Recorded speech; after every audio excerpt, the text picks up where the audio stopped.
Taste the Daily. Coimbatore மாவட்டம் வால்பாறை அடுத்த Rottikadai estate பகுதியில் ஏற்பட்ட மண் சரிவால் வீடுகளுக்குள் நீர் புகுந்ததால் குடியிருப்பு வாசிகள் கடும் சிரமத்திற்கு ஆளாகினர்.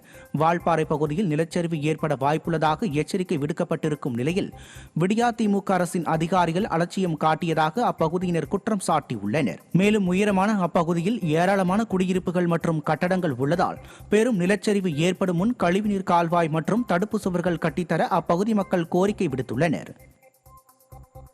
காஞ்சிபுரம் மாவட்டம் செவிலிமேடு பகுதியைச் சேர்ந்த மாற்றுத்திறனாளி மூர்த்திக்கு 3 சக்கர வாகனம் வழங்காமல் ஆர்சி புத்தகம் மட்டும் வழங்கப்பட்டுள்ளதாக குற்றம் சாட்டியுள்ளார். ஆர்சி புத்தகம் வழங்கி 90 நாட்களாகியும் 3 சக்கர வாகனம் வழங்காத நிலையில் மாதாந்திர சர்வீஸுக்கு வாகனத்தை கொண்டுவர கோரி டிவிஎஸ் ஏஜென்ட் நிறுவனம் அழைப்பு விடுவதும் மூர்த்திக்கு கூடுதல் அதிர்ச்சியை ஏற்படுத்தியுள்ளது. இதனால் ஆர்சி புக் இங்கே, வாகனம் எங்கே என்ற அவல நிலைக்கு மூர்த்தி தள்ளப்பட்டுள்ளார்.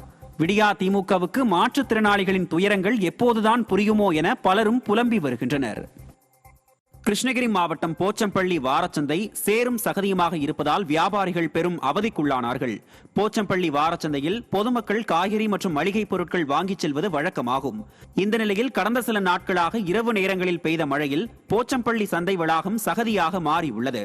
இதனால் விற்பனைக்கு கொண்டு வந்த தானியங்கள் உள்ளிட்ட பொருட்களை வியாபாரிகள் வாகனங்களிலேயே வைத்து விற்கும் அவல நிலை ஏற்பட்டது. விடியா ஆட்சியில் வருடந்தோறும் பல லட்சம் ரூபாய்க்கு ஏலம் போகும் இந்த சந்தைக்காக அதில் ஒரு பகுதி பணத்தை ஒதுக்கி தூய்மையாக வைத்திருக்க வேண்டும் என வியாபாரிகள் கோரிக்கை விடுத்துள்ளனர். நாமக்கல் மாவட்டம் ராசிபுரம் அருகே மதியம்பட்டி வழியாக செல்லும் திருமணி முத்தாற்றில் கலக்கப்படும் சாய கழிவு காரணமாக நுரையுடன் நீர் செல்கிறது. கழிவுநீர் கலப்பதால் திருமணி முத்தாற்றில் தண்ணீர் கருப்பு நிறத்துடன் வருவதோடு துர்நாற்றம் வீசி வருகிறது. மழைக்காலங்களில் சாயப்பட்டறை கழிவுகளை திறந்துவிடும் ஆலைகள் மீது நடவடிக்கை எடுக்க வேண்டுமென விவசாயிகள் கோரிக்கை விடுத்திருக்கின்றனர். இதேபோன்று வெள்ளப்பெருக்கு காரணமாக தரைப்பாலம் நீரில் மூழ்கியதால் 2 கிராமங்களுக்கு இடையே போக்குவரத்து துண்டிக்கப்பட்டுள்ளது. செங்கல்பட்டு மாவட்டம் மறைமலை நகரில் அமைய உள்ள ரயில்வே மேம்பாலத்தை மாற்றுப்பாதையில் அமைக்க அப்பகுதி மக்கள் கோரிக்கை விடுத்திருக்கின்றனர். மறைமலை நகர் சாமியார் கேட் பகுதியில் மாற்றுத்திறனாளிகள், பழங்குடியினர் உள்ளிட்ட 500க்கும் மேற்பட்ட ஏழை குடும்பங்கள் 40 ஆண்டுகளாக வசித்து வருகின்றன. நெடுஞ்சாலைத்துறை அமைக்க உள்ள ரயில்வே மேம்பாலத்தால் இப்பகுதியில் உள்ள வீடுகளை அகற்ற அதிகாரிகள் அறிவித்திருக்கின்றனர்.